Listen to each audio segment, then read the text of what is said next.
Tonight, Novak Djokovic in limbo, officially named #1 seed, but still facing deportation, and now under investigation in Spain as well. New tennis turmoil for the Australian Open, crowds cut in half.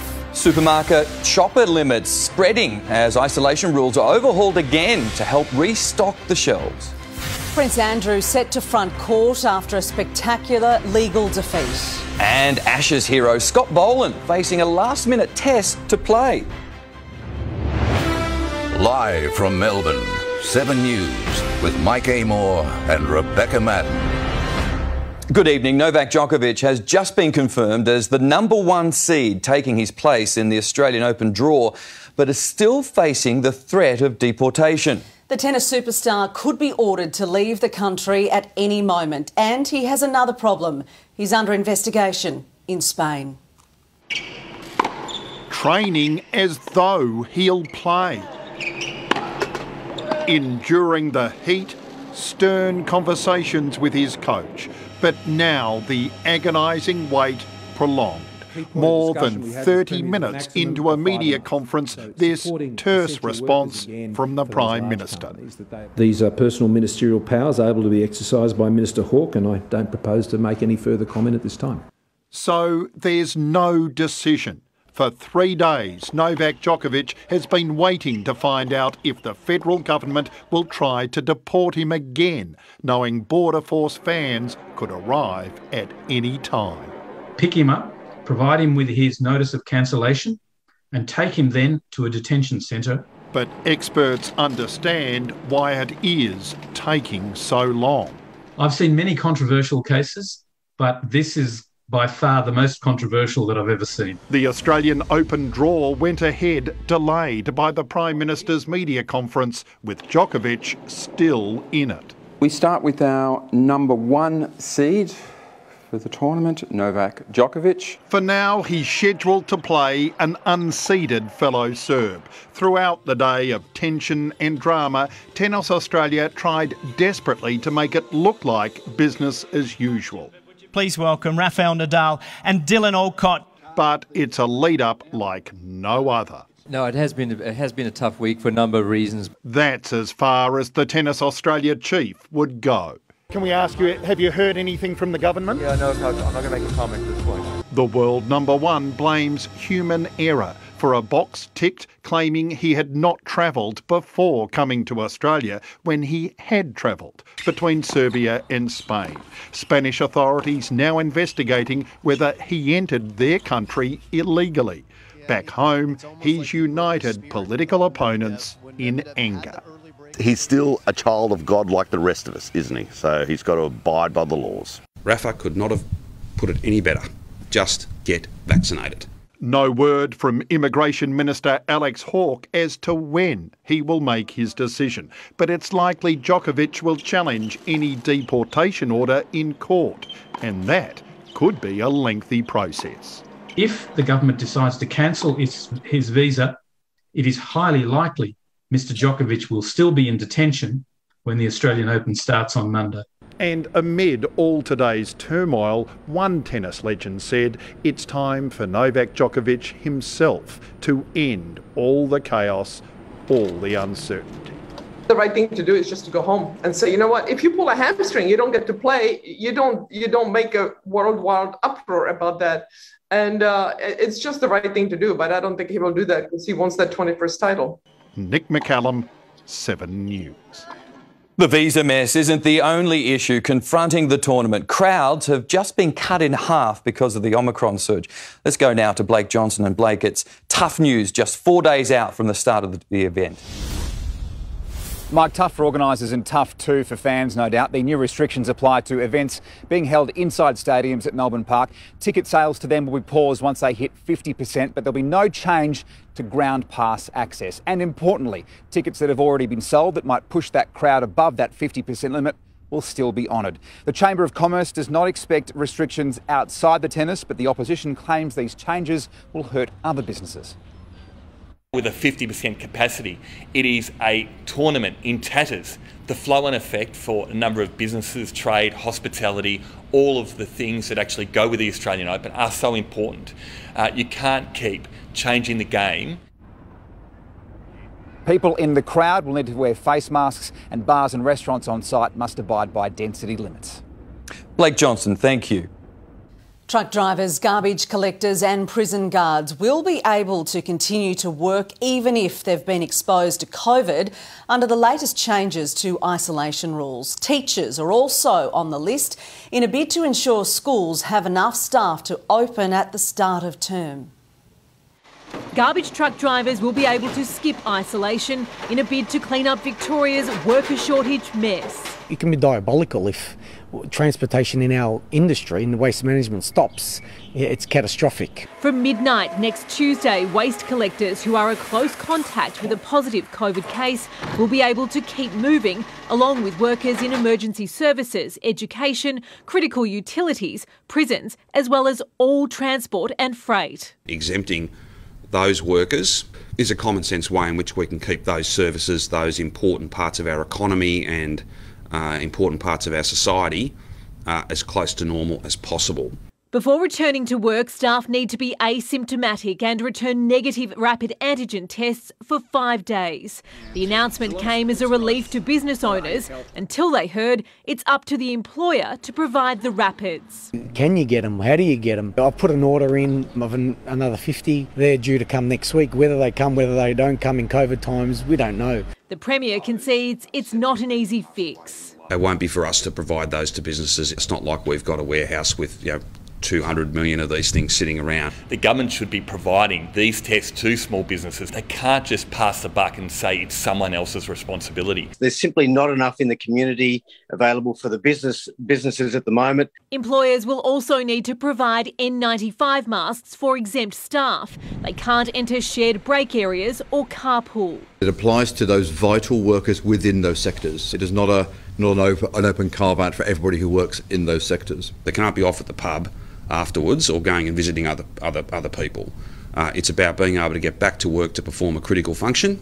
With another 37,169 cases and 25 deaths recorded in Victoria today, not all sectors are on board with the decision. The Education Union opposes the free pass. This puts the health and safety of not only those individuals but staff in our schools and also students and families at a greater level of risk. The state government says both the employer and employee must be comfortable with this arrangement before proceeding, but it's yet to finalise exactly how industries will facilitate these exemption requirements, such as solo break areas. Whilst it's a real positivity in making the change, it is still the concern as to whether we can actually implement it. Jade Vincent, 7 News. Isolation rule changes in food distribution are yet to have an impact, with Woolworths joining Coles in introducing product limits. Let's go live now to Emma O'Sullivan and Woolies is reporting shortages of key items. Mike, just a couple of days after Coles brought in limits, Woolworths has reinstated limits once again on toilet paper, and this time it's painkillers as well. It's 2 packets per person, and this limit will apply both in-store and online. Woolies is appealing to customers to shop in reasonable quantities across the store, and both major supermarkets are warning customers they will continue to see gaps on the shelves. Every part of the chain that delivers goods to supermarket shelves is hurting, the pinch being felt most at the farm gate. Gippsland salad leaf growers Hussey & Co have had to cancel orders.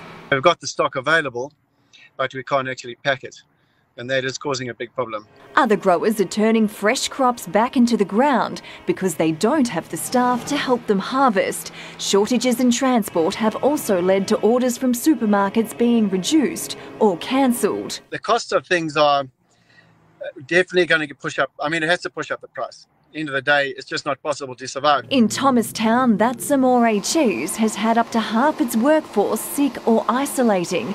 Its cafe was forced to shut for a week. when kitchen staff fell ill. In few days, they were isolating at home, majority COVID positive, so we were not able to produce the cheese. The last 2 years they've been very challenging, yeah, definitely. We become expert in rapid tests.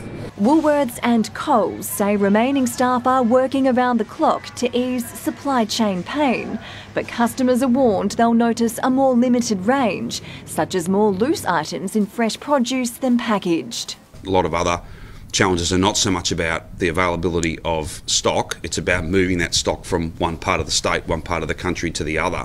When it comes to meat, it might pay to shop around. Some small family-run butchers say their wholesalers haven't experienced the same disruptions as those that supply the supermarkets. The newies that come around because of the shortage ask me, you're going to run out of meat? And I say, don't worry, there's plenty of meat. Service station operators were fearing a looming fuel shortage. They just can't get the staff to keep the doors open. Those fears easing this afternoon when rules were changed to declare service station staff essential and allow visa holders to work longer hours. It remains to be seen whether that will have an impact on rising prices. On January 1st, the average price of unleaded petrol in Melbourne was $1.54 per litre.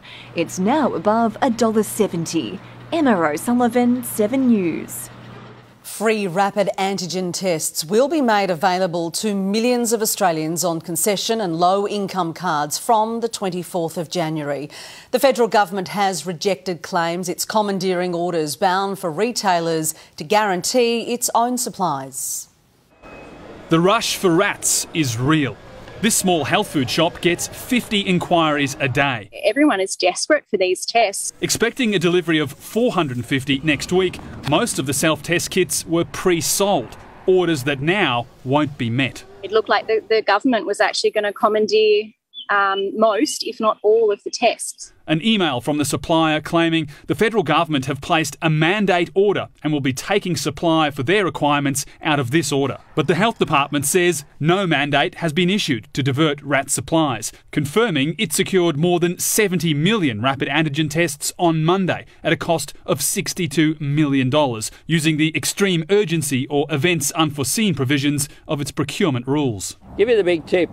They haven't necessarily got value for money because there's no tender process. Its supplies now guaranteed, the government's hopeful pharmacies won't be far behind. National Cabinet today signing off on a start date for the rollout of free rapid tests to the 6.5 million Australians on concession, health and low-income cards. Which will commence on the 24th of January. The pharmacies will source those supplies. But most aren't sure they'll be able to. There are 6,000 community pharmacies in Australia. We're hoping about 1,000 of those will be ready on the launch date. For those that are, limits will apply. No more than 10 free tests per person over the next 3 months.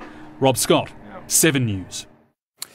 Victorian holidaymakers heading to Queensland will no longer need a negative rapid test to enter. From 1 a.m. Saturday, testing requirements for all domestic travellers entering the Sunshine State will be scrapped. Hard border barricades and checkpoints will also be removed. Prince Andrew has been dealt a spectacular defeat in a New York courtroom, a judge ruling he will face a civil trial on sexual assault allegations. Options are now running thin for the Duke of York. Here's Australian-based accuser indicating she will not settle out of court. The Prince, his accuser, and a civil case now headed for trial. There are only bad options in front of him. A judge ruling Virginia Giuffre's allegations can proceed. Giuffre, who lives in Australia, claims convicted sex offenders Jeffrey Epstein and Ghislaine Maxwell trafficked her to have sex with the Duke in 2001 when she was 17. Claims Prince Andrew denies.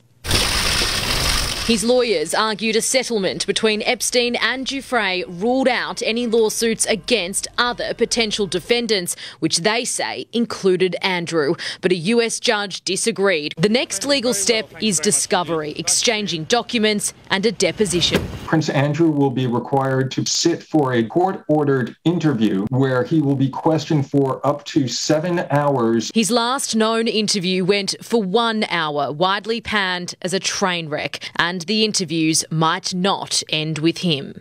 That could include anyone within the royal family that may have been present during any of the conversations or anything that may have been said after the incident. To avoid a further royal mess, the Prince does have a few legal avenues left. He can appeal today's decision or default, but that would lead to a finding against him. He could attempt to settle out of court, but Virginia Giuffre has made it clear she's chasing justice. The practical realities of this position have stuck a noose around Prince Andrew's neck. He's got to settle, he's got to get out, or he's a dead man walking. In the United States, Smiley Hogan, 7 News. And it's not just Prince Andrew's reputation on the line. Europe Bureau Chief Hugh Whitfeld is in London. Hugh, can the man who was known as the Queen's favourite continue royal duties? Well, he's already taken a back seat from official rounds, Beck. It's hard to see how he'll ever return. In fact, it's not even clear if he'll retain the title of Duke of York. There are no good outcomes for him unless he fights and wins, but that would still involve a likely lengthy court battle that would be public and could potentially be very ugly. A civil trial in a year that is meant to be one of celebration for the 95-year-old Queen's Platinum Jubilee. Instead, it's looking like another tough year on the front pages for the Royals. Beck. Hugh Whitfeld in London, thank you. Returning now to Melbourne Park, and Jackie Felgate's there for sport tonight. And Jackie, you've got new information on Novak Djokovic's visa situation. Mike, Immigration Minister Alex Hawke will not be making a decision on whether or not to cancel Novak Djokovic's visa tonight. So the saga drags on to an 8th day. A remarkable situation here at Melbourne Park this afternoon. The draw was delayed by an hour, and when it finally did occur, the world number one's name was pulled out of the draw. He will face fellow Serbian Mehmet Kecmanovic in the first round if he's not deported from Australia. And we are expecting that decision tomorrow. And yet another controversy here this afternoon. Bernard Tomic has tested positive to COVID-19, and all of this comes just a day after he criticised Australian Open organisers for what he says was failing to put correct COVID-19 protocols in place. So, Mike, the eyes of the world will return here to Melbourne Park and whether or not Novak Djokovic will play in the first round. I'll be back later with all of the sport. See you soon. Thanks, Jack. A woman has been pulled from mud in a dramatic rescue. She was trapped waist deep after she was caught out by a rising tide. Details next on 7 News. Also tonight, police swoop on car thieves targeting northwest suburbs. Partygate prompts party pressure. Boris Johnson facing calls from his own to quit. A messy crash causes traffic chaos in the west. And later, the special new onion, which won't make you cry. There were traffic delays across the west after 300 kilograms of chicken carcasses spilled across Boundary Road in Laverton North. It's believed the truck carrying the meat suddenly hit the brakes, causing it to crash on top of the cabin and onto the road. It took crews hours to clear the mess, creating extra chaos for drivers already impacted by roadworks along the M80. There's been a dramatic rescue off Phillip Island as the Air Wing saved a stranded kayaker trapped in waist-deep mud. It's part of a surge in calls for help out on the water so far this summer. Help from above when it was desperately needed. The police air wing was the only option to rescue kayaker Libby Bakewell from the Rill Inlet. Stranded by a swift outgoing tide, the mother of one was stuck on impassable mud flats, winched to safety after plunging waist deep into the mud during a dozen attempts to escape. That was terrifying. And of course, that's your worst nightmare. Stuck in mud. Another risk developed after an Air Wing crew member reached Libby Bakewell. The kayak flipped onto us and pinned us both in the mud. Water police couldn't get to the mother of one but provided crucial advice over the phone. As soon as you get in trouble that you think you can't rescue yourself or somebody else, a passerby, can't rescue you, don't hesitate and ring 000. It's been a hectic summer for the Water Police and Air Wing. Last year they responded to more than 11,000 calls for help. That's close to a 20% jump from 2020. An aviation safety specialist, Libby Bakewell, prevented a bad situation from becoming worse. She was well equipped to deal with the emergency with a cover for her phone, protective clothing, water and a life jacket. Planned for the worst, and this time it actually paid off. There's no shame in asking for help early because things do become crisis if you let them go on and on. Cameron Bowe, 7 News. Police have made a breakthrough in the theft of BMWs from homes across Melbourne's northwest. They found one of the cars with homemade cloned plates at a Tarneit property and a second BMW at Deer Park. A 26-year-old Altona man was arrested. Police say he was carrying 10 stolen driver's licences, firearms licences, Medicare and bank cards, as well as a knife. He's now behind bars until he faces court next week. After weeks of denials, British Prime Minister Boris Johnson has admitted he did attend a Downing Street party during lockdown. He's apologised, but it might not be enough to save his job, as some of his own MPs tell him he should resign. The usually bombastic British Prime Minister reduced to an admission and a partial apology. Mr. Speaker, I want to apologise. With hindsight, I should have sent everyone back inside. Conceding he did go to drinks in the Downing Street garden for 25 minutes when Britain was in lockdown, potentially a criminal offence. A leaked email this week revealed Boris Johnson's private secretary had emailed 100 staff saying bring your own booze. That there were things we simply did not get right. In the traditionally boisterous House of Commons, an almost unprecedented verbal assault from opposition parties. After months of deceit and deception, the pathetic spectacle of a man who's run out of road. How stupid does the Prime Minister think the British people are? Remove this unfit Prime Minister from office and do it now. So for once, can the Prime Minister do the honourable thing and resign? And he must resign. Multiple polls suggest support for Boris Johnson has slumped. Senior members of his own party now joining calls for him to go. I don't believe his position as Prime Minister and leader of the Conservative Party is tenable, and he does need to resign. It's 903 days since Boris Johnson became Prime Minister, just months later winning a general election with a historic majority. If indeed he does soon resign, he'd be the shortest serving leader here in nearly 60 years. In London, Hugh Whitfield, 7 News. Crown Resorts is recommending shareholders accept a takeover offer from a private equity company. The Blackstone bid is worth nearly $9 billion. Crown will now start negotiating the terms of sale with Blackstone so it can make a binding offer. The fate of the deal rests with James Packer, who owns a third of the company. There is still a chance for a rival company to make a better offer.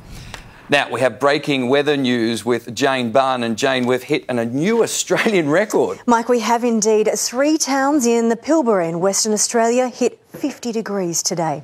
Onslow peaked at 50.7. That makes it the equal hottest temperature recorded anywhere in Australia.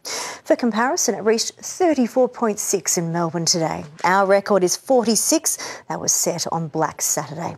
Now, widespread thunderstorms are bringing severe weather to Western Victoria. It has just hit Geelong and Melton, and I'll have more on that after sport. 50 degrees, my goodness.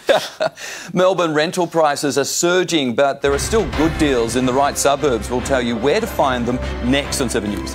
Plus, the push to send the army into the COVID battle inside nursing homes. Police closing in on a driver wanted over a deadly hit run on Sydney Road. And the prehistoric monster croc that roamed Victoria 125 million years ago.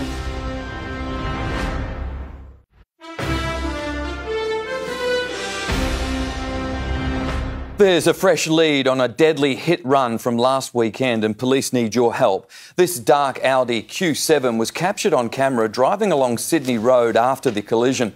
Police are trying to find its driver. It's thought to be a model made between 2012 and 2015 and should have damage to its front bumper and bonnet. A 30-year-old man was killed when he was hit by the car while walking home from the pub in Fawkner. House rental prices have surged to a record high in Melbourne, but it's still the cheapest capital city to be a tenant. The bargains for people looking to rent are in the inner suburbs. With home ownership increasingly out of reach, there's no better place to rent than Melbourne. Melbourne is actually the most affordable capital city to rent a house in Australia. That's in spite of our rental prices reaching a record high. In the December quarter, the rent on the median Melbourne house rose by $15 a week to an average of $445. It's the highest weekly rate in 4 years.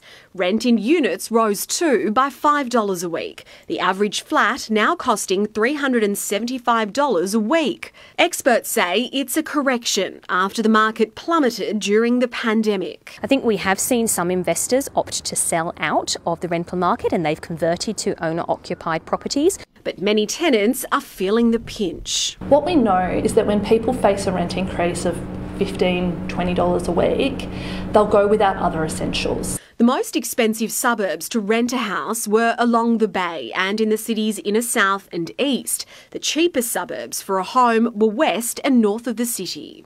With future lockdowns off the cards, it's expected rental prices will continue to recover and surge. But that doesn't mean tenants will be priced out. Experts say there are still bargains to be had in some areas. Look towards the CBD, look towards those university areas that still have more elevated vacancy rates to really be able to negotiate on their rent. Jodie Lee, 7 News. Nursing homes are facing a staffing crisis, putting elderly lives at risk during the Omicron outbreak. It's led to a plea from one industry expert to call in the army to help. If there was any doubt about how bad the COVID situation is in aged care, calls from former Premier Mike Baird to bring in the army has the backing of residents and family. It is dire. A former Liberal Premier now running one of Australia's largest facilities, Hammond Care, too good an opportunity for the opposition. Talking about bringing the army to make beds in aged care facilities. How is it that Australia has got to this point? But late this afternoon, Prime Minister Scott Morrison shut the door. The Defence Forces are not a shadow workforce for the entire economy. Shattering hopes of families with loved ones in care who say staff can't cope with the needs of elderly residents. There's no food, people aren't getting showers, and you cannot lock people up forever. There are now 3,000 active COVID cases in aged care facilities around Australia, more than 1,200 of those in New South Wales alone.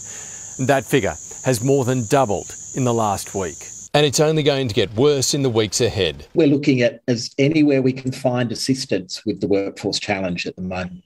Evan Batten, 7 News. A passenger has been arrested after breaking into the cockpit of a plane in Miami.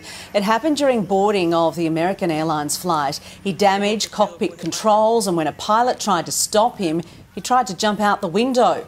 He was later released as the airline didn't press charges.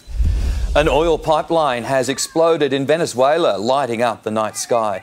Its operator blames the blast on sabotage, but didn't give any more details. Pipelines in Venezuela have been targeted in recent years by criminals trying to extract oil. A unique prehistoric creature has gained new status here in Victoria. The 4-metre monster-like croc preyed on dinosaurs and is now the state's first fossil emblem. This 125-million-year-old specimen belongs to the Coolosuchus clelandii, our newest state emblem. It's a very cool day. The prehistoric creature lived among dinosaurs measuring 4 metres long, the equivalent of a small car with a giant head. It's the kind of thing that only its mother could love it, could probably open its mouth this wide, bite a small dinosaur in half and swallow the pieces whole. The unique animal was discovered in South Gippsland 40 years ago, and there's no evidence it existed anywhere else. It's so popular among fossil enthusiasts, some 11,000 Victorians voted for it to become a symbol of our state. It joins the leadbeater's possum, the helmeted honeyeater, the common sea dragon, common heath and gold. We live in a really special part of the world. Prospectors say there are definitely more fossils belonging to the Coolosuchus clelandii hidden along the Bass Coast. And if amateur fossil hunters come across anything interesting, to call Melbourne Museum. You get coastal erosion occurring all the time, and so new bones are becoming exposed continuously. Sarah Jones, 7 News. Search crews aren't giving up hope of finding a Victorian girl missing in Queensland. The 14-year-old was swept away in floodwaters. The latest from police is next. Plus, how a grandmother saved a chihuahua under attack from a Great Dane. The onions that don't make you cry when you chop them. And tributes for a 60s icon.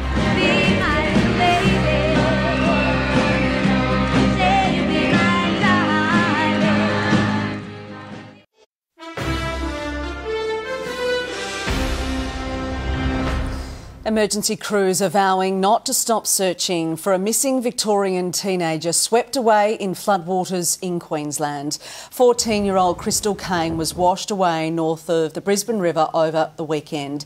Dozens of police and rescue crews are searching areas as they become accessible. There has been no sign of Crystal. Locals are being asked to stay away from the search area as it does remain dangerous.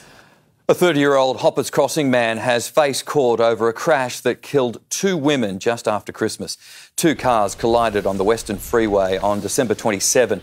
Moet Juhan remains on bail, charged with dangerous driving, causing death and reckless conduct endangering life. He's back in court in May. The music world is tonight mourning Ronnie Spector, the lead singer of iconic girl group The Ronettes, who died aged 78.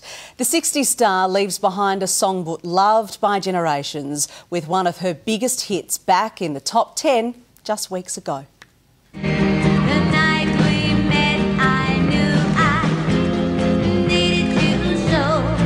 She was the voice of the Ronettes. And that was the song that shot Ronnie Spector into superstardom. It was 1963. She toured with the Rolling Stones, befriended the Beatles.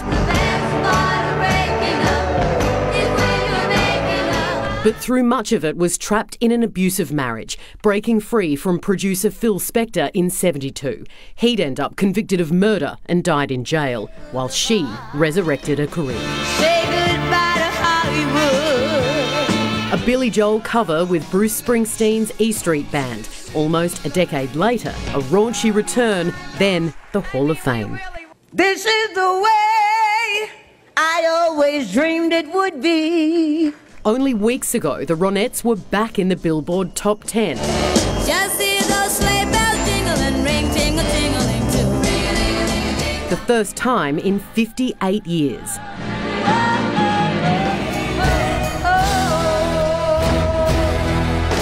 Ronnie Spector was 78. Emma Dallymore, 7 News. A grandmother has thrown her first punch in 70 years, and it was to save a chihuahua from being attacked by a Great Dane cross staffy. Sharon Dean and her puppy managed to seek refuge with the elderly woman, but says the vicious hound looked like it was going to jump the fence. His head was at my face level, so I was kind of standing there, and that's where the whack. Pablo, the puppy, was injured, but is now recovering. Good punch. We have some good news. A promised drone show above Docklands finally begins this weekend. 350 colourful drones will light up the sky, depicting iconic Melbourne images during an 8-minute show. Now, it was meant to start on New Year's Eve, but the Lord Mayor said it had to be cancelled due to delays receiving equipment and training. It was later revealed the Civil Aviation Safety Authority had safety concerns. The show will run every night until the end of the month. Chopping onions may soon be a less emotional experience after growers found a way to make the vegetable less pungent. The variety will soon be available for sale overseas, and Australian retailers want their slice. It's the tearful tale felt in kitchens across the country. Chopping onions, bringing a tear to your eye. You usually get a bit teary.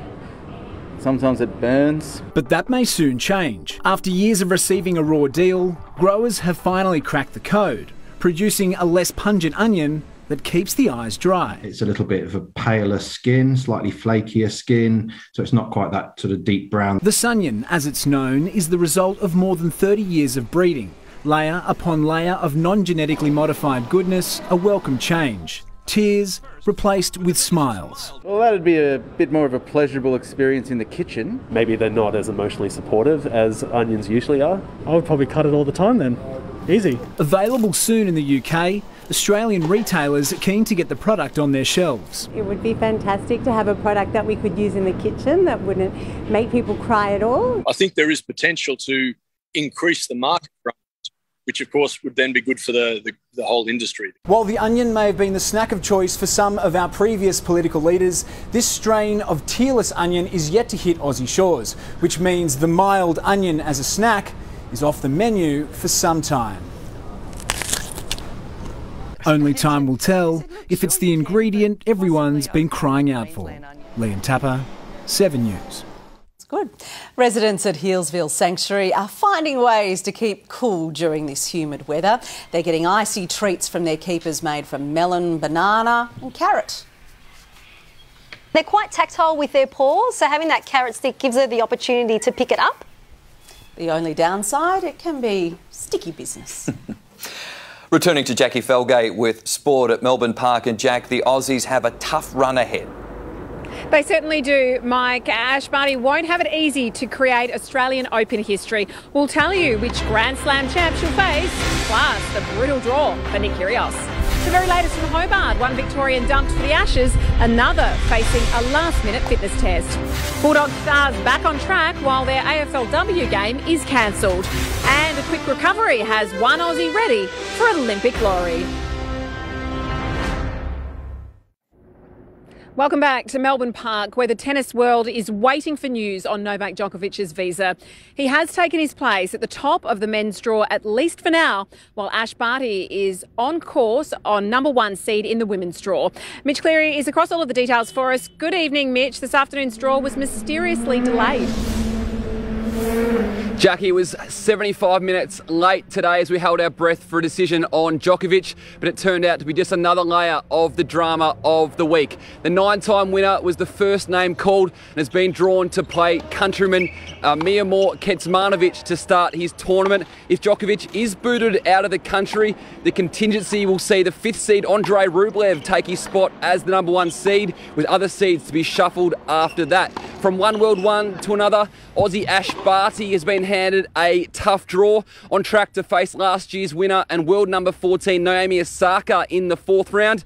If she survives, 5th seed Maria Sakkari and 4th seed Barbara Krejcikova are likely to come next. Meantime, Nick Kyrgios will face a qualifier to begin his tournament, but world number 2 Daniil Medvedev awaits in the 2nd round. Aussie wildcard Thanasi Kokkinakis staring down a date with Rafa Nadal in the 2nd round. The 35-year-old Spaniard chasing a world record 21st Grand Slam and first in Australia since 2009. The last 6 months is tough mentally and especially later in your career. But I think I hold the passion and the love for what I am doing, so I still have energy.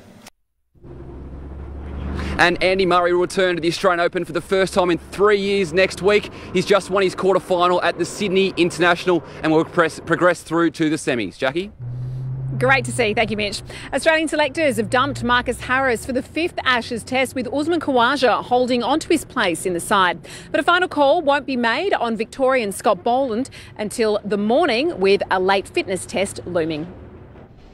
Before the first test, we asked Captain Cummins if he was up for this. He shrugged and said, "I don't know." We all do now. It's all gone to plan this summer. Honestly, it's been a dream start. Apart from the unwitting brush with COVID in Adelaide, he's truly been Paddy perfect. I'm setting myself up for failure if I keep doing that. I'm certainly not perfect. In all regards to how this series has gone, it has been pretty perfect for our side. So, yeah, I don't love the tagline, but so far it's been going well. It's only taken 4 tests to clearly become a Pat Cummins cricket team. Down to earth, earnest, even friendly, no sledging or aggro welcome. The public's loving the new persona. Really hits home why we all started playing cricket and love Test cricket. It's, I think we're doing it for all the right reasons, and hopefully, I think we've set ourselves a really good standard that we need to keep. There are tough tasks, like leaving out the unlucky Marcus Harris so Usman Khawaja can open. He's doing all the right things. We couldn't be happy with how he's tracking. Usman's just demanded a spot. The only issue for the Aussies was to see if Scott Boland could prove his fitness here in the nets this afternoon. He charged in off the long run, and the green pitch and bowler-friendly conditions here should cure any paceman's pains. England might play 4. The challenge for us is we've not bowled, Australia out that many times. We need to try and get 20 wickets. But watching the Aussies work here today, they're intent on a ruthless finish. Every test match there's so much to play for. And the best news, after recovering from COVID, Tassie legend David Clarence Boone is here. In Hobart, Matt Carmichael, 7 News. Afghan spin king Rashid Khan has left the Big Bash on a high, steering the Adelaide Strikers to a thumping 71-run victory over the Brisbane Heat. In his final game before departing, Khan became just the 3rd player to take a 6-wicket haul in the competition, finishing with figures of 6 for 17. The win lifts Adelaide off the bottom of the ladder. Confirmation just in, the Bulldogs AFLW clash with Geelong has been cancelled, with more than 12 players out due to COVID.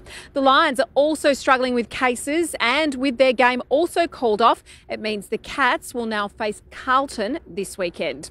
In the Men's League, Bulldogs stars Tim English and Aaron Norton have both joined full team training for the first time since the grand final, after the pair remained in Perth for Christmas. New Indigenous draftee Arthur Jones got a special welcome to the club after arriving from WA. Absolutely great, stoked.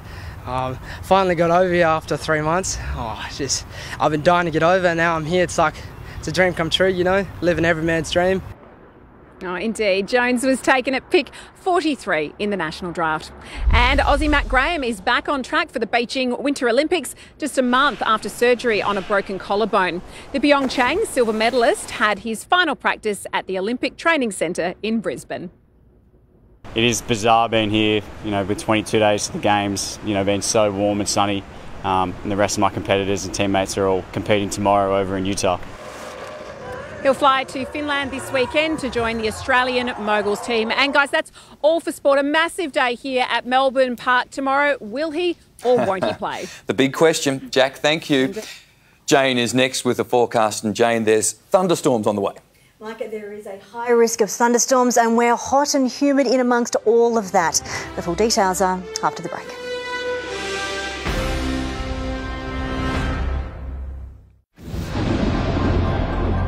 Hello again. We are hot and humid. The day was dry as expected, but thunderstorms are slowly tracking in from the west this evening, and there's lots more due tomorrow too. The city began on 17.6 and it quickly shot up. We eventually reached a top of 34.6. Essendon and Watsonia were 36. The hottest statewide was 39 in Mildura. Here are the thunderstorms in the west of the state. They can produce heavy rain and damaging winds. The storm around Cressy, just west of Geelong, was strong enough for intense rainfall that can lead to dangerous and life-threatening flash flooding. This is the sort of thing La Nina does to our storms. Late afternoon, it was so close to Melbourne, but not quite here yet.